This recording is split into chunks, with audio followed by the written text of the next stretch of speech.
વીજળીને ચમકારે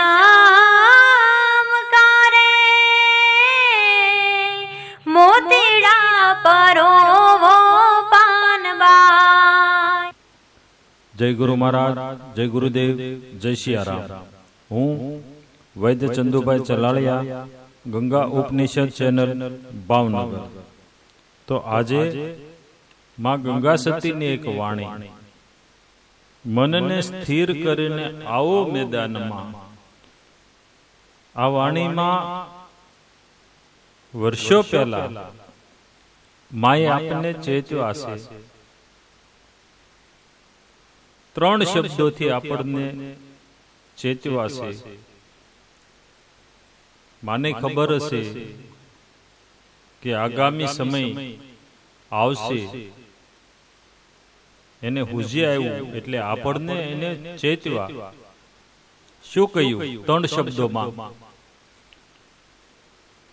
કે માએ કહ્યું સૂક્ષ્મ સૂવું, સૂક્ષ્મ ચાલવું અને સૂક્ષ્મ કરવો વ્યવહાર.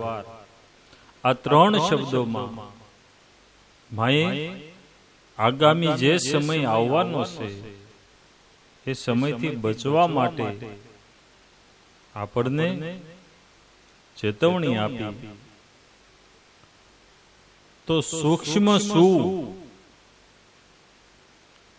એને એવું નથી કીધું કે સૂવું જ નહીં, રાત દી સૂવું જ નહીં, એવું નથી કીધું. પણ સૂક્ષ્મ સૂવું એટલે નકરું સૂય જ ન રહેવું. કારણ કે વધારે પડતું સૂઈ રહેવાથી આળસ આવે, અને આળસ આવ્યા પછી સૂઈ રહેવાથી શરીર પણ વધે. શરીર વધે એટલે રોગ વધે, રોગ વધે એટલે ખર્ચા વધે. આળસમાં ને આળસમાં સૂઈ રહેવાથી આપણા ઘરની અંદર આવક ઘટે. આવક ઘટે એટલે ઘરમાં ઝઘડાઓ વધે.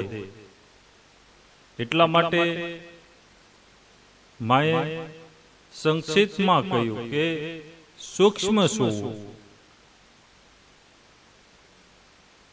બીજું સૂક્ષ્મ ચાલવું. ચાલવાનું પણ સૂક્ષ્મ કહ્યું. એટલે કે ઘરે ને ઘરે બેસી રહેવું એવું નથી કીધું. પણ સૂક્ષ્મ ચાલવાનો અર્થ એવો થાય કે જ્યાં જરૂર નથી ત્યાં દોડ ન કરવું, ખોટા માર્ગે ચાલવું નહીં, અવળા માર્ગે ચાલવું નહીં. એમ કીધું કે સૂક્ષ્મ ચાલવું. અને એથી બહુ મોટી વાત કરી આજના સમયમાં કે સૂક્ષ્મ કરવો વ્યવહાર.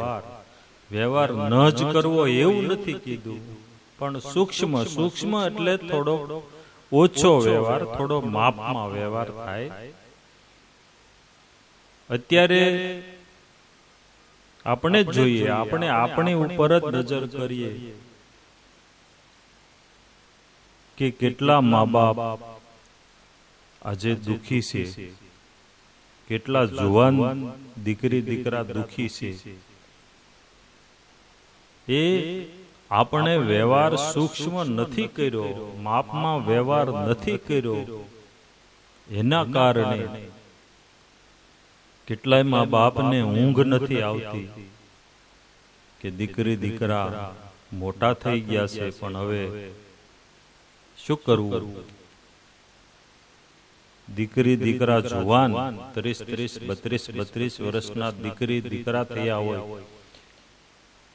હજી એને સારું ઠેકાણાનું કોઈ ઠેકાણું ન હોય. એટલે આ બધું કારણ આપણે જે વ્યવહાર હદ બહાર કરી નાખ્યો આપણે, ત્યારે વર્ષો પહેલા આપણને માં ગંગા સતીએ આ 3 શબ્દોમાં ઘણું બધું જીવવા માટે કહી દીધું. તો માએ કીધું કે સૂક્ષ્મ સૂવું, સૂક્ષ્મ ચાલવું અને સૂક્ષ્મ કરવો વ્યવહાર, જો આ બધું માપમાં હોય અને જે રહ્યા હશે એના બધાય કાજ સરી ગયા હશે.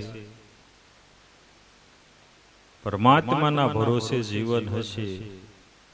પોતાના બુદ્ધિ પ્રમાણે, પોતાની હોશિયારી પ્રમાણે જે જીવા ન હોય અને મારો હરિ કરે સો હોય, મારો હરિ કરે સો હોય, એના દરેકના કાર્ય થઈ ચૂક્યા છે.